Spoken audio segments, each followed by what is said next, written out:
are there? So you said like Castlevania. You actually worked on the Castlevania series? That cartoon, yeah. I worked on some storyboards and some animation. It was not much. Like The I, one, I just didn't have enough bandwidth. right? That's the one that's on Netflix. Yeah. So I worked on season No, one because and I'm two. watching that right now. Actually, Oh, I'm actually nice. reacting to that right now. Uh, Cool. that's actually really dope. So you said that you did storyboard work on that and Yeah, I some did some animation stuff on for it. yeah, season one storyboards and then like season two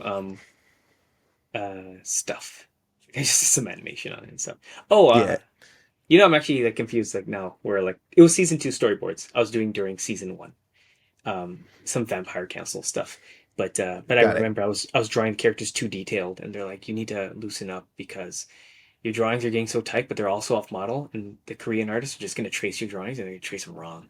So you need to give them less information now. I'm like, oh Oh. okay, and then I loosened up, and it was good. It was like following like what the rest of the guys were doing. So I was learning, just learning from like doing what I was, I guess, hired to do, but like I didn't realize I was going to get so much out of it. So in that process, it seems like I think for myself, because I'm not in the space, but you saying that, hey, you're getting direction saying, hey, I need you to loosen up on detail because the other artists need to be able to mimic what you're doing, I'm assuming, for different scenes. Is that what Uh, was going on? What it is that because I was putting so much detail in my drawings, but they weren't drawn to model, they look like this is a detailed drawing, or this is all I have to follow when you're given it. So they're gonna follow that, but they're following a wrong drawing. So if I actually gave them less information, they are now forced to be like, okay, well, this is like that. Now I gotta match it to the model sheet, and I gotta fix what's not given to me. But it looks like I'm giving Mm, them more. So the better thing is to actually loosen up and not give them to like overdraw these drawings, so to speak. got it. That's so Yeah. interesting. Yeah. So for what are some of like I guess your favorite series or pieces of content that you've done? Like, what are like the things you're like, oh, this I really enjoyed this particular project. Definitely the Rise of the Teenage Mutant Ninja Turtles movie. That was like a really Oh, fun that's project to cool. work on.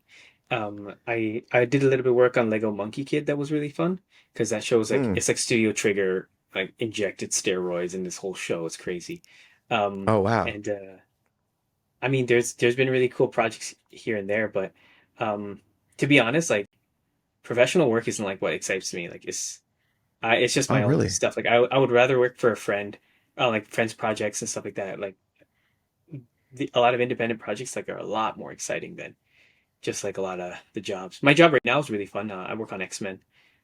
So that's probably I should have started with that. That's probably the best thing I've ever worked on. Like it's the funnest thing. I have a great team. Yeah, I'm working with That's like some cool. really great people.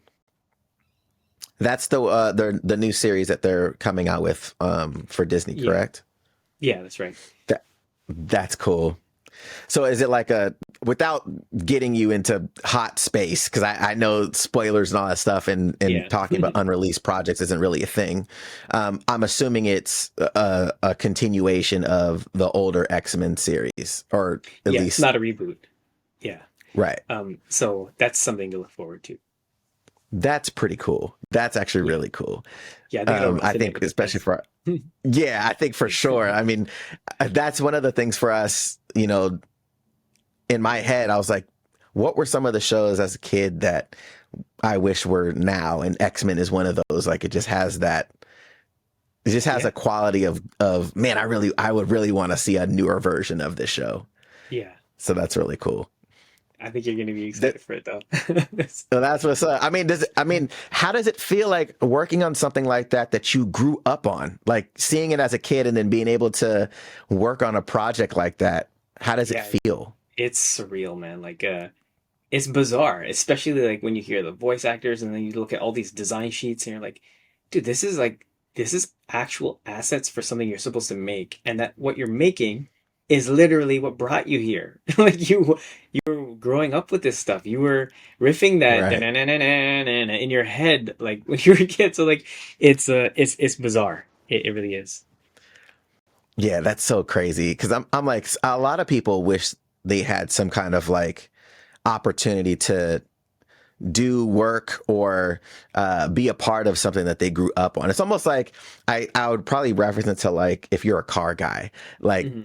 you know, you see these cars when you're a kid, like, oh man, I'd really like to have the poster on the wall. And then like when you get to your 50s, you can now afford the car that you, Yeah. and the person that goes and gets to buy the car that they were always looking at when they were a kid. That's what it feels like to me of like, man, like this is so cool. So Yeah. that's awesome, dude.